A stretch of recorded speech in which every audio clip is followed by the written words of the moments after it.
बच्चों हम अध्ययन कर रहे हैं कक्षा 9 इतिहास का प्रथम अध्याय फ्रांसीसी क्रांति, जिसके तहत हम पढ़ चुके हैं कि फ्रांस में महत्वपूर्ण घटनाओं के बाद, क्रांति के बाद संवैधानिक राजतंत्र की स्थापना होती है, यानी राजा की सत्ता पर संविधान का अंकुश स्थापित होता है।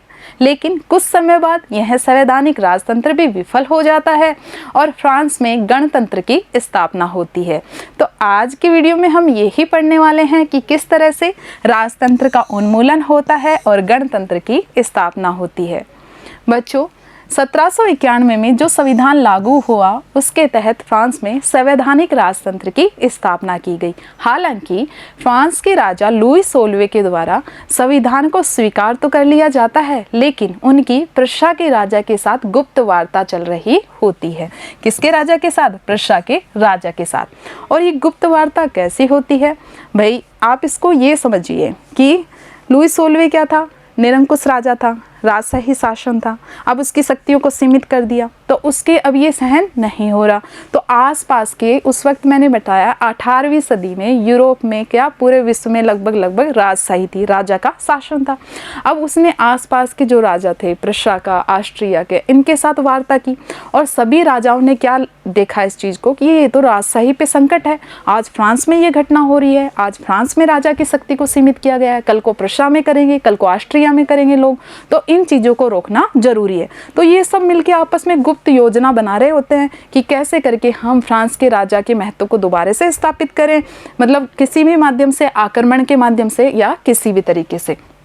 तो फ्रांस की जो क्रांति हुई उससे जो पड़ोसी देश होते हैं, पड़ोसी देशों के शासक चिंतित हो जाते हैं। इसी के साथ ही चिंतित होते हैं, इसी के साथ ही फ्रांस की क्रांति से डर करके जो फ्रांस के प्रथम और द्वितीय वर्ग के लोग थे, जो कुलीन वर्ग के लोग थे, जो कि भागकर यूरोप गए थे, वो भी क्या करते हैं, वहाँ पे इस तरह का माहौल तैयार करते हैं क्रांति के खिलाफ कि ये क्रांति हुई जो गलत हुई। ठीक है, तो ये इस क्रांति के विरुद्ध भावना फैलाते हैं। ऐसे स्थितियों में जो ऑस्ट्रिया है और प्रशा है, तो इनके जो राजा होते हैं, ये फ्रांस के जो राजा लुई 16वें या कहीं फ्रांसीसी राजतंत्र को समर्थन देने के लिए तैयार हो जाते हैं और ये बोलते हैं कि आप जो विद्रोही जनता है उसको दबा दो, हम इसके लिए आपकी सहायता के लिए सेना भी भेज देंगे।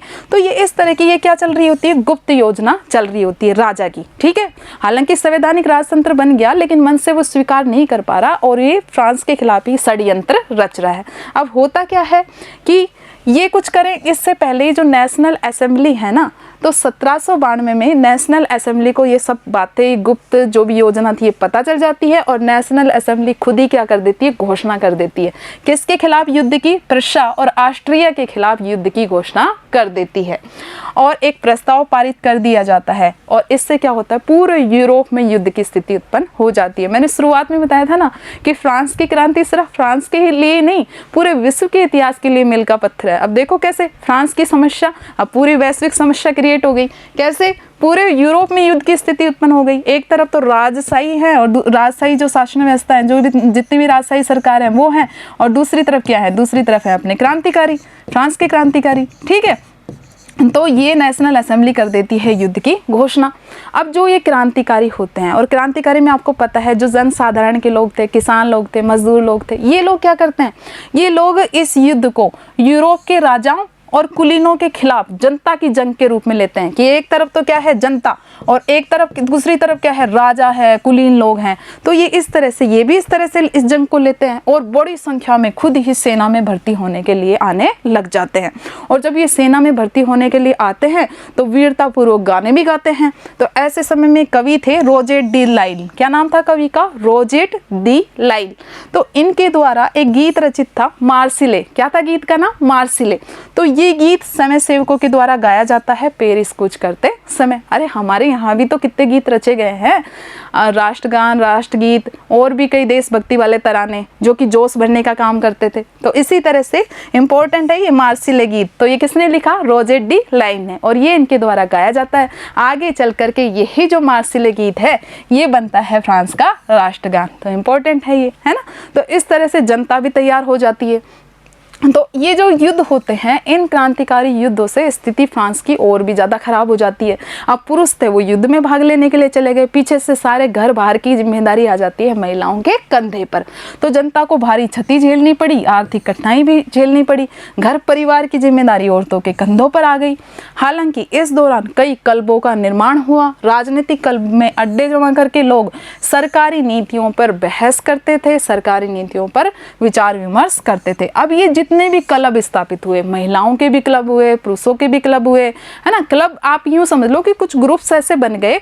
ऐसी स्थिति में जब इतना राजनीतिक उठापटक चल रही है, जो ये युद्ध भी हो रहे हैं ऑस्ट्रिया प्रसा के खिलाफ, तो ऐसी स्थिति में अपन इतना ही पढ़ रहे हैं जितना अपनी बुक में दिया गया है, तो बीच में कुछ कुछ चीज़ें लैप्स हो रही हैं, बट हम इसी को रिलेट करते हुए देखेंगे।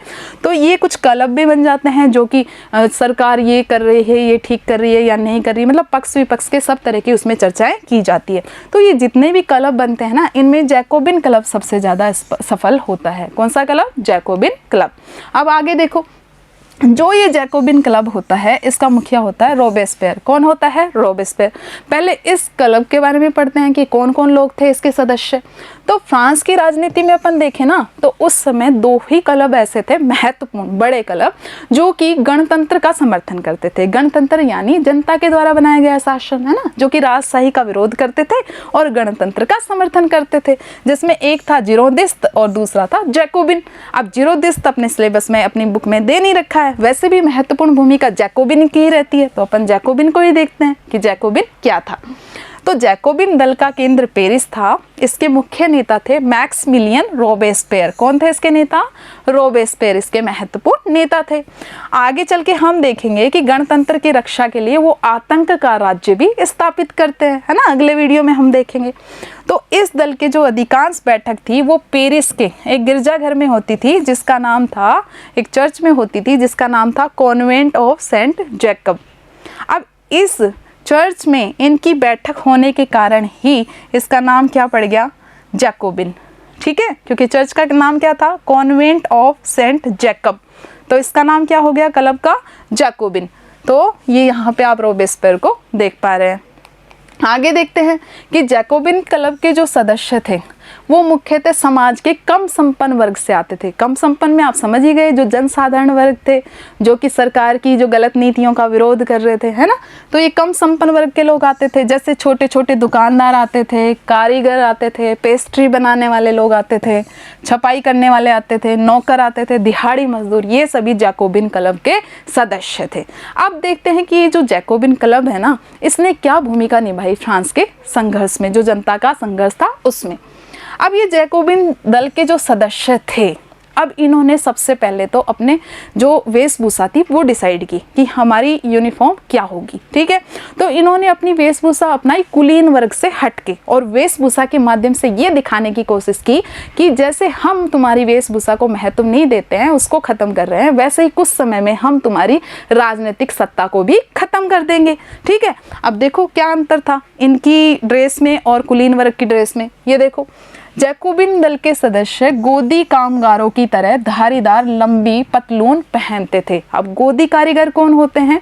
जो कि बंदरगाहों में काम करते हैं। ठीक है, तो ये गोदी कामगारों की तरह धारीदार लंबी पतलून पहनते थे। ये देखिए, धारीदार और लंबी पतलून पहनते थे, जिन्हें सो कुलांत कहा जाता था। क्या कहा जाता था? सो कुलांत। जबकि कुलीन वर्ग के लोग होते थे वो क्या पहनते थे? वो बिरचेस पहनते थे, है ना, घुटन्ना जिसे कहें, घुटन्ना पहनते थे। और ये क्या पहनते थे? ये पहनते थे सो कुलांत। समझ पा रहे हो ना अंतर? ये घुटन्ना और ये इनकी सो कुलांत, जो कि धारीदार होती थी और लंबी होती थी। तो इस प्रकार जो सो कुलांत थी वो बिना घुटन्ने वाली, क्योंकि जो अमीर वर्ग थे उनकी तो घुटन्ना वाली थी और इनकी बिना घुटन्ने वाली थी। ये जो ड्रेस सो कुलांत, ये कुलीनों के विरोध का प्रतीक थी। तो आया ना समझ में? ये कौन सी ड्रेस थी? सो कुलांत। जो सो कुलांत पुरुष थे वो लाल रंग की टोपी भी पहनते थे। कैसी टोपी पहनते थे? लाल रंग की टोपी, जो कि आज़ादी का, स्वतंत्रता का प्रतीक थी। हालांकि महिलाओं को ऐसा करने की अनुमति नहीं थी। समझ पा रहे हो? लाल टोपी पहनने की अनुमति सिर्फ पुरुषों को थी, जो कि उनकी आज़ादी का प्रतीक थी। तो ये जैकोबिन क्लब के जो सदस्य थे उनकी ड्रेस थी। आगे देखते हैं बच्चों, जो ये जैकोबिन क्लब होता है ये क्या करता है? ये जनता के साथ, जनता, क्योंकि जनता उस समय बहुत उग्र हो रखी थी इतना असमानता का व्यवहार सहन कर करके, और ऊपर से जो ये नया संविधान आया इसके तहत उनको मताधिकार भी नहीं दिया गया। अरे मताधिकार उन्हीं को ही तो दिया गया था जो संपन्न लोग थे, जो 3 दिन के वेतन के बराबर कर चुका पाते थे। तो असमानता भी थी, तो और इसी के साथ खाद्य पदार्थों की कीमत भी बढ़ रही थी, तो जनता में वैसे ही आक्रोश था। अब ये जैकोबिन क्लब के जो सदस्य थे इन्होंने आक्रोशित जनता को अपने साथ में लेके कई क्रांतिकारी कार्रवाई की। जैसे 1792 में जैकोबिन ने खाद्य पदार्थों की महंगाई और अभाव से नाराज पेरिस वासियों को लेकर एक विशाल हिंसक विद्रोह की योजना बनाई। इन्होंने क्या किया, 10 अगस्त 1792 को एक महल पर हमला बोल दिया। क्या था वो महल? ट्यूलेरिये का महल। कौन सा महल? ट्यूलेरिये का महल। और इस महल पर धावा बोलकर राजा के जितने भी गार्ड थे, रक्षक थे, सबको मार गिराया और राजा को बना लिया बंधक। ठीक है, जैकोबिन क्लब ने विद्रोही जनता के साथ मिलके, और कब किया ये सब काम? 10 अगस्त 1792 को। और फिर 2 से 6 सितंबर को इन्होंने क्या किया, उन सब लोगों को मौत के घाट उतार दिया जिन पर ये आरोप था या ये शक था कि ये राजा को सहायता पहुंचा सकते हैं। तो इसी को क्या नाम दिया गया? सितंबर हत्याकांड का नाम दिया गया, जो किसके नेतृत्व में किया गया? जैकोबिन क्लब के नेतृत्व में किया गया, क्योंकि जैकोबिन राजशाही के विरोधक थे और गणतंत्र का समर्थन करते थे। ठीक है, अब आगे देखो, बाद में नेशनल असेंबली ने ये जो पूरा शाही परिवार था, राजा का परिवार था, इसको जेल में डालने का प्रस्ताव पारित कर दिया। भाई क्या था, राजा के ऊपर आरोप क्या था, राजा की गलती क्या थी? गलती बता चुकी हूँ ना, गुप्त वार्ताएं कर रहा था, फ्रांस की जनता के खिलाफ साजिश रच रहा था, ऑस्ट्रिया के साथ मिलके, प्रशा के साथ मिलके। तो इसलिए क्या किया, नेशनल असेंबली ने शाही परिवार को जेल में डालने का प्रस्ताव पारित कर दिया। नए चुनाव कराए गए और नए चुनाव के तहत क्या व्यवस्था की गई, अब सभी को मताधिकार दे दिया गया। 21 वर्ष के अधिक उम्र के सभी पुरुष, चाहे उनके पास संपत्ति हो चाहे उनके पास संपत्ति नहीं हो, सभी को मतदान का अधिकार दे दिया गया। जबकि इससे पहले के संविधान में क्या था कि जो संपन्न लोग थे, 3 दिन की मजदूरी के बराबर कर चुका पाते थे, उन्हीं को ही मतदान का अधिकार दिया गया था। आगे देखो, अब ये नेशनल कन्वेंशन क्या थी? अब ये जो व्यवस्था चेंज हुई, गणतंत्र बन गया है अब फ्रांस, तो अब क्या किया, जो नई असेंबली निर्वाचित हुई, जो पहले नेशनल असेंबली चली आ रही थी जो कि जनता के द्वारा चुनी गई थी, 25 वर्ष और 25 वर्ष से अधिक आयु के पुरुष जो कि कर भी चुकाते थे। अब 21 साल से ऊपर के जितने भी पुरुष थे, इन्होंने चयन किया, इन्होंने निर्वाचन किया किसका?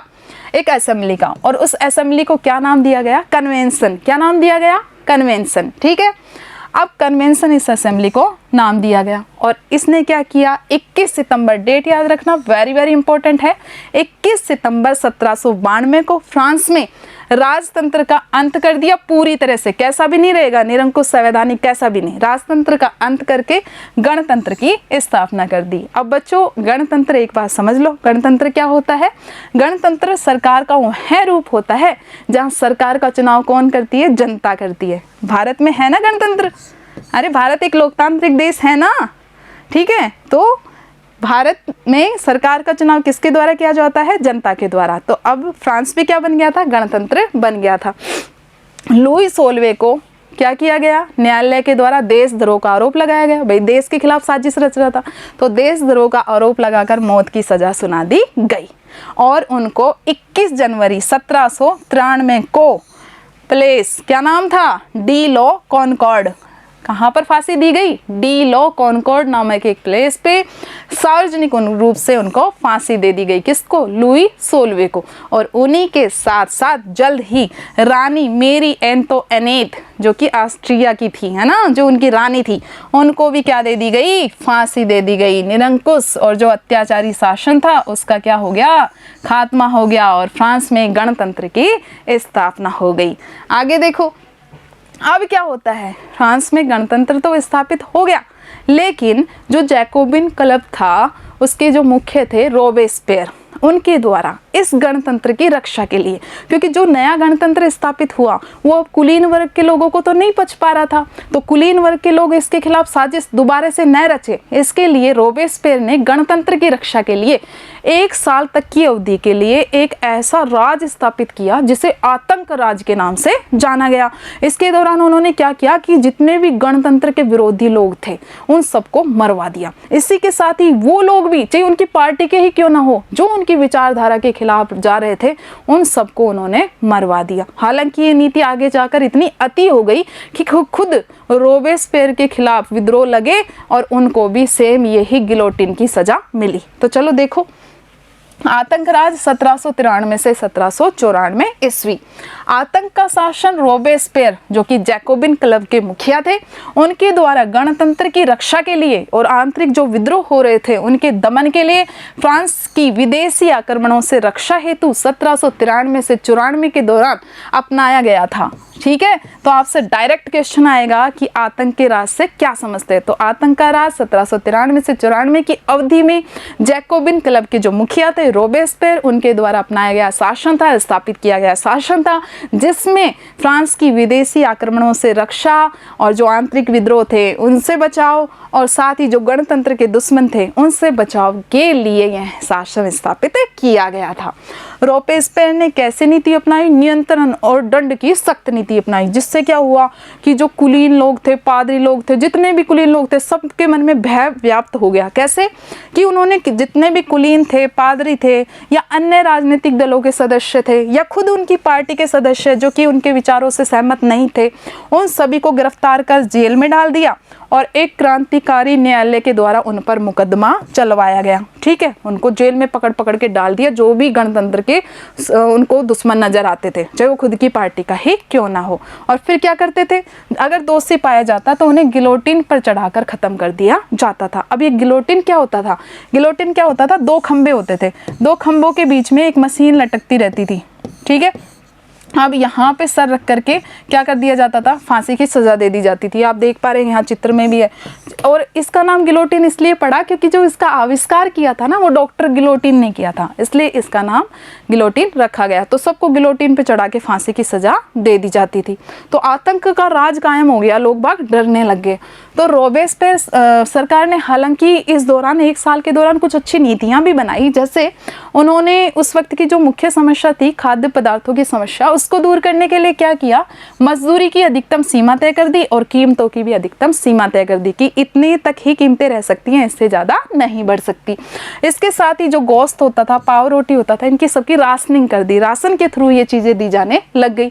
हालांकि किसानों को ये बाध्य किया गया कि वो तय कीमतों पर ही अपना अनाज बेच सकते हैं और किसानों को अपना अनाज शहरों में ले जाकर बेचने के लिए सरकार के द्वारा जो कीमतें जारी की गई हैं उनको ही पालन करना पड़ेगा।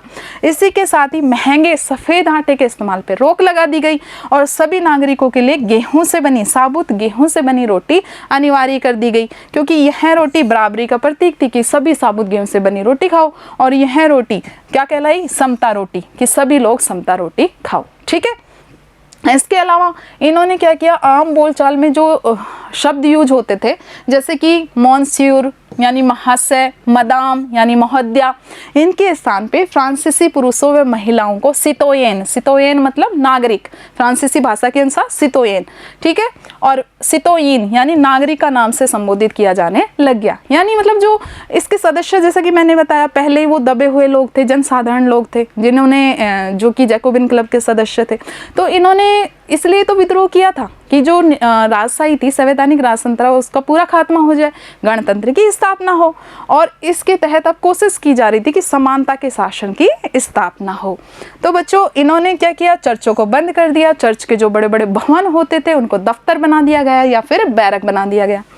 अब रोबेस्पियर ने ये नीतियां तो सब अच्छी थी, ठीक है, लेकिन अपनी नीतियों को इतना सख्ती से इन्होंने लागू किया कि उसके समर्थक भी त्राही त्राही करने लगे। भाई लोगों में भय व्याप्त हो गया। हालांकि ये थे सारे लोग कुलीन वर्ग के, अधिकतर कुलीन वर्ग के, लेकिन क्या है, उसके समर्थक भी इससे परेशान हो गए। आखिरकार जुलाई 1794 में न्यायालय के द्वारा रोबेस्पियर को दोषी ठहरा दिया गया और अगले दिन गिरफ्तार करके उनको भी गिलोटिन पर चढ़ा दिया गया। हालांकि ये जो समय था 1793 से लेकर 94 का, ये पूरे फ्रांस के इतिहास में कलंक के समान है। जो पूरी फ्रांस की क्रांति का इतिहास उसमें कलंक के समान है, क्योंकि इसमें आतंक का राज कायम किया गया था, जबकि लोकतंत्र में, गणतंत्र में आतंक की कोई जगह नहीं होती। आप देखते हैं कि अब फ्रांस में क्या परिवर्तन होता है। भाई फ्रांस में देख पा रहे हो ना आप कितने अलग अलग चेंजेज हो रहे हैं। पहले निरंकुश राजतंत्र था, फिर संवैधानिक राजतंत्र बना, फिर गणतंत्र की स्थापना हुई, फिर आतंक का शासन आया और अब आ रहा है डायरेक्टरी शासन व्यवस्था। तो अब डायरेक्टरी या डायरेक्टरी शासित फ्रांस जो कि 1795 से लेकर 1799 तक ये व्यवस्था रहेगी। जैकोबिन सरकार के पतन के बाद, जैकोबिन सरकार खत्म हो चुकी है रोबेस्पियर के खात्मे के साथ ही। जैकोबिन सरकार के पतन के बाद जो नेशनल कन्वेंशन थी, ये नेशनल कन्वेंशन ने किया नए संविधान का निर्माण।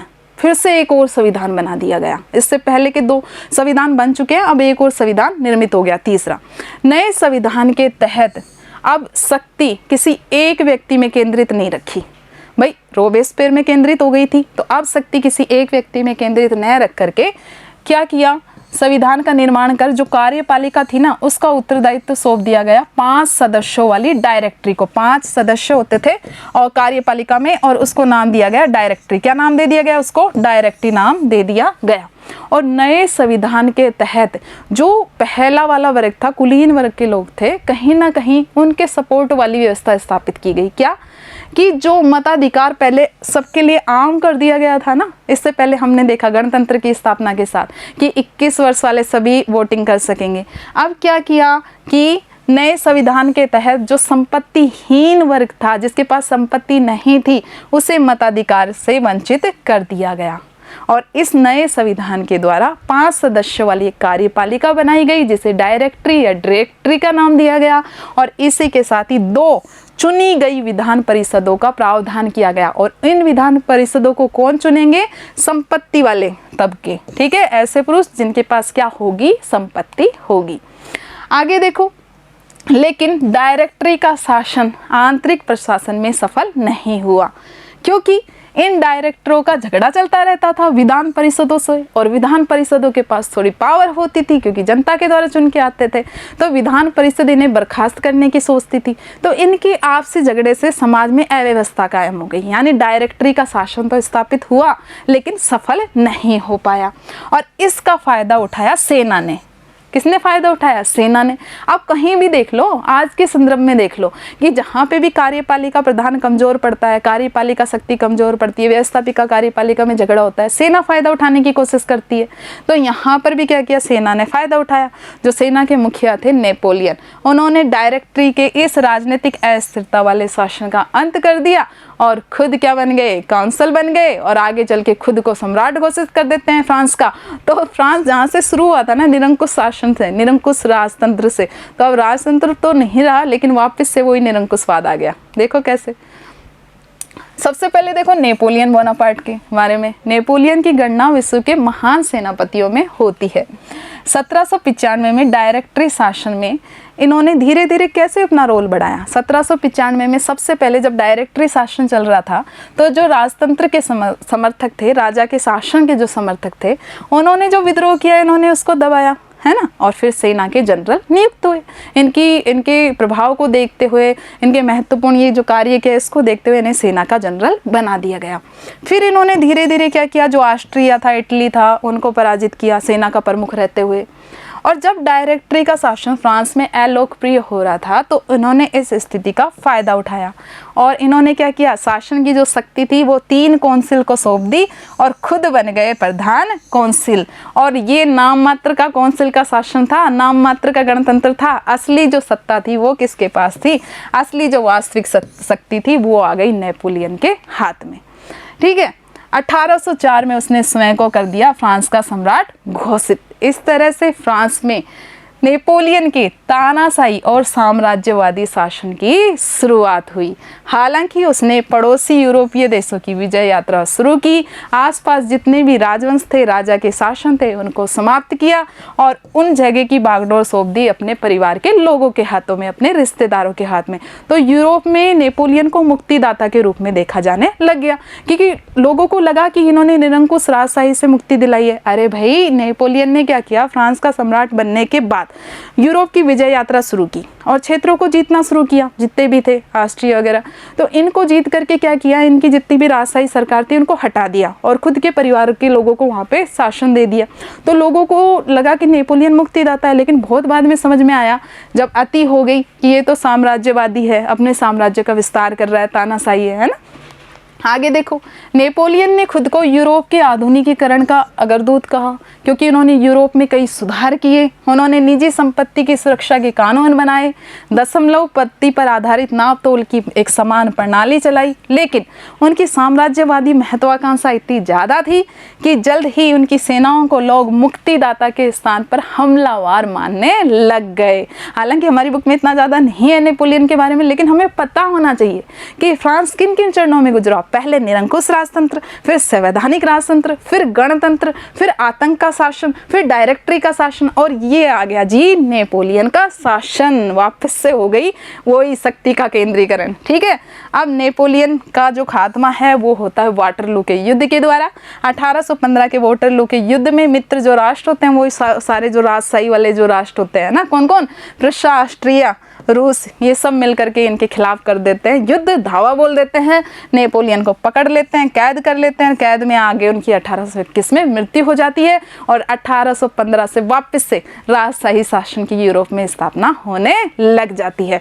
तो बच्चों बड़ा इंटरेस्टिंग रहा ना, कंफ्यूज नहीं होना है, बार बार देखो वीडियो को, पूरा एक कहानी की तरह समझ में आ जाएगा कि कैसे फ्रांस में असमानता का व्यवहार होता है, लोग क्रांति का मार्ग अपनाते हैं और कैसे कैसे किन किन चरणों में फ्रांस में अलग अलग शासन की स्थापना होती है। अगले वीडियो में हम पढ़ेंगे कि महिलाओं का क्या रोल रहा फ्रांस की क्रांति में, तो उसको जरूर देखिएगा। धन्यवाद।